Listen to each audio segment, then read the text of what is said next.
चंद्रयान-3 का विक्रम लैंडर जब से चांद की सतह पर लैंडिंग किया है, तब से लेकर अब तक चांद की दुनिया के भयानक खुलासे कर रहा है। लैंडिंग के बाद चंद्रयान-3 ने भेजी चांद की पहली वीडियो और तस्वीर। दिखा चांद के दक्षिणी ध्रुव का ऐसा खौफनाक मंजर। अगले 14 दिनों तक चांद पर घूमते हुए चंद्रयान करने वाला है बड़ा कमाल। इसरो का यह मेगा प्लान देखकर दुनिया भर की स्पेस एजेंसीज हैरान हो गई है। दोस्तों, चांद की कक्षा में पहुंचने से लेकर आज तक इसरो के चंद्रयान-3 ने हर रोज लगभग नई तस्वीरें और वीडियो भेजा है। और क्या आप जानते हैं कि रूस का लूना 25 जिस दिन क्रैश कर गया, उस दिन भी लूना के स्थित की दुर्लभ तस्वीरें साझा की थीं, जिसमें चंद्रमा का वह फॉरसाइट दिख रहा था जिससे धरती पर बैठकर किसी भी टेलीस्कोप से नहीं देखा जा सकता। लेकिन इस वक्त की सबसे बड़ी खबर यह है कि चंद्रयान-3 चंद्रमा की सतह पर सफलतापूर्वक लैंड कर चुका है, जिसके तुरंत बाद उसने अपने अंदर लगे एडवांस हाई क्वालिटी कैमरा की मदद से चांद के दक्षिणी ध्रुव की पहली झलक कैप्चर कर ली है। और अगले 14 दिनों तक वह बड़े कमाल करने वाला है, जिसका खुलासा आज हम इस वीडियो में करेंगे। साथ ही आपको दिखाएंगे इस मिशन से जुड़ा वह पहलू जिसे देखकर इसरो के लिए आपकी इज्जत 10 गुना बढ़ जाएगी। तो देखिए इस वीडियो को अंत तक। दोस्तों, 14 जुलाई को पृथ्वी से चांद के लिए रवाना हुआ चंद्रयान-3 ने इतिहास रच दिया है, जब उसने 23 अगस्त की शाम चांद के साउथ पोल पर लैंडिंग किया, जहां आज तक दुनिया का कोई देश नहीं पहुंच पाया। चंद्रमा आज भी अपने अंदर अनेक ऐसे रहस्य समेटे हुए हैं, इसलिए दुनिया भर के वैज्ञानिक इसमें काफी रुचि दिखाते हैं। इसी बीच इसरो की तरफ से बहुत ही बड़ी गुड न्यूज आ रही है कि चांद पर लैंडिंग के बाद चंद्रयान-3 के विक्रम लैंडर की कंडीशन बिल्कुल ठीक है, और इसलिए चंद्रमा पर रिसर्च करने के लिए अपने प्रज्ञान रोवर को चांद की सतह पर खुला छोड़ दिया है। और ये रोबोट अगले 14 दिनों तक चांद के बहुत बड़े खुलासे करने वाला है। वहीं विक्रम लैंडर के एडवांस कैमराज ने चांद पर अपनी लैंडिंग साइट की सबसे ताज़ा तस्वीरें भेजी हैं। इन लेटेस्ट फोटोज में सूरज की रोशनी को रिफ्लेक्ट करके चमक रही चांद की खूबसूरत सतह को साफ साफ देख सकते हैं।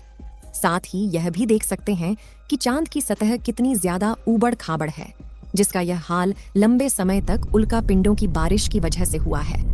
वहीं लैंडिंग से ठीक पहले विक्रम लैंडर पर लगे लैंडर पोजीशन डिटेक्शन कैमरों ने चांद की कई कमाल की फोटोज खींची थी। और इसरो द्वारा शेयर की गई इन तस्वीरों में आपको कुछ नाम लिखकर दिखाई दे रहे होंगे, क्योंकि चंद्रमा पर मौजूद बड़े बड़े इम्प्लांट फ्लैट है, जो यहाँ से तो हमें केवल कद्दू की तरह दिखाई दे रहे हैं।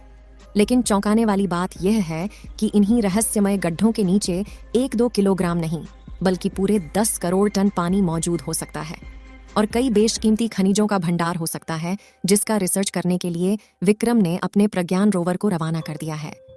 तो चंद्रयान-3 के रिसर्च मिशन के ऑब्जेक्टिव क्या है, और ये अपने रिसर्च के दौरान चांद के किन किन रहस्यों से पर्दा उठाने वाला है, जिससे नासा और रूस को भी जलन होने लगी है। आइए जानते हैं दोस्तों।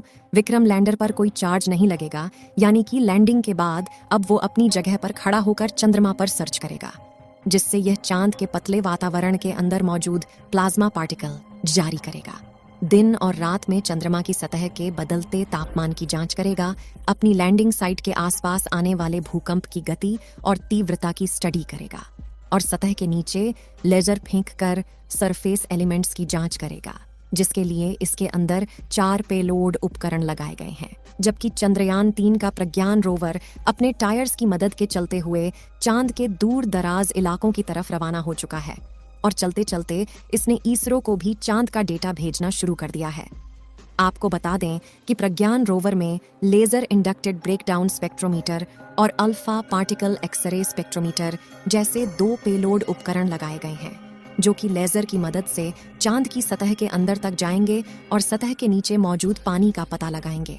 साथ ही यह चांद की मिट्टी और चट्टानों में मौजूद मैग्नीशियम, एल्युमिनियम, क्रोमियम और सिलिकॉन जैसी कीमती खनिजों को भी खोज निकालेंगे, और इस रहस्यों से पर्दा उठाएंगे कि आखिर जान के अंदर क्या छुपा हुआ है।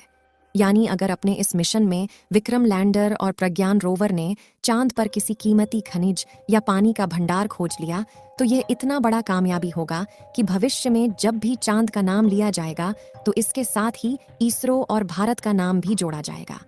आपको बता दें कि रिसर्च मिशन चांद के वे लूनर दिन होते हैं जो कि पृथ्वी के 14 दिनों के बराबर हैं, जिसके बाद चंद्रयान-3 का विक्रम लैंडर और प्रज्ञान रोवर अपने आप निष्क्रिय हो जाएंगे और सदियों तक चांद की सतह पर खड़े होकर भारत के नाम का ठप्पा लगा देंगे। ऐसा इसलिए क्योंकि इसरो ने वापस लाने का कोई प्लान नहीं बनाया है। वहीं इसे सिर्फ दिन के वक्त ही काम करने के लिए डिजाइन किया गया है, यानी 14 दिन के बाद जब विक्रम लैंडर की लैंडिंग साइट पर अगले 14 दिन के लिए रात होगी, तब इसके सोलर पैनल चार्ज नहीं हो पाएंगे और धीरे धीरे इसके सभी उपकरण बंद हो जाएंगे। हालांकि यहाँ गौर करने वाली बात यह है कि इसरो के मिशन का सबसे महत्वपूर्ण लक्ष्य चांद की सतह पर सॉफ्ट लैंडिंग करना था। मगर ये सवाल आता है कि चांद पर लैंडिंग करना इतना मुश्किल क्यों है? क्यों 23 अगस्त का दिन इसरो के इतिहास का सबसे ऐतिहासिक दिन बन चुका है? और क्यों इसरो की इस उपलब्धि से ब्रिटेन, चीन और रूस जलकर राख हो चुके हैं? दरअसल दोस्तों, चांद के दक्षिणी ध्रुव पर उतरना आसमान से तारे तोड़ने के समान है, क्योंकि चंद्रमा के दक्षिणी ध्रुव पर सूरज की रोशनी उतनी नहीं पहुंच पाती जितनी चांद के दूसरे हिस्सों पर पहुंचती है। इसी वजह से चांद के दक्षिणी ध्रुव पर चारों तरफ घनघोर अंधेरा रहता है। वहीं पृथ्वी से चंद्रमा के इस क्षेत्र की दूरी ज्यादा होने की वजह से लैंडिंग के दौरान कमांड सेंटर का लैंडर से संपर्क टूटने का खतरा बना रहता है। साथ ही चांद पर ऐसा कोई मजबूत वायुमंडल भी नहीं है जो लैंडिंग के दौरान घर्षण पैदा करके लैंडर की रफ्तार को कम कर सके। इसी वजह से चंद्रमा के इस हिस्से में लैंडिंग करना काफी चुनौतीपूर्ण रहता है। ऐसे में किसी भी स्पेसक्राफ्ट को चांद पर लैंड करवाने का एक ही तरीका मुमकिन है, जिसे चंद्रयान-3 के विक्रम लैंडर ने ही अपनाया था।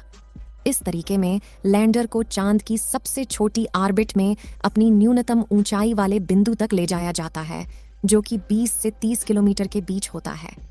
जिसके बाद लैंडर अपनी कक्षा छोड़कर चांद की सतह पर उतरने के लिए रवाना होता है और नीचे पहुंचने के दौरान अपने थ्रस्टर्स का इस्तेमाल करना शुरू कर देता है। करते हुए स्पेसक्राफ्ट की रफ्तार कम करते हैं। रफ्तार को कम करने के बाद लैंडर के सामने जो अगली चुनौती आती है वह होती है चांद की धूल। इसी बात से आप यह अंदाजा लगा सकते हैं कि आखिर चंद्रमा पर लैंडिंग करना कितना मुश्किल है और इसरो के चंद्रयान-3 ने कितना बड़ा कमाल कर दिखाया है। और इस मिशन से इसरो ने वो कर दिखाया जो नासा और रूस जैसे बड़े देश भी नहीं कर पाए हैं। जबकि रूस तो चंद्रयान-3 से आगे निकलने की हड़बड़ी में एक हफ्ते पहले ही अपने लूना 25 मिशन में बुरी तरह से फेल हो चुका है। यानी भारत ने अमेरिका और रूस जैसे बड़े देशों को भी पछाड़ दिया है और पाकिस्तान तो अगले 100 सालों में भी स्पेस रिसर्च की फील्ड में भारत के आसपास तक नहीं पहुंच पाएगा। दोस्तों, आपको क्या लगता है, चंद्रयान-3 चांद पर पानी की तलाश कर पाएगा या नहीं? अपनी राय कमेंट में जरूर बताएं।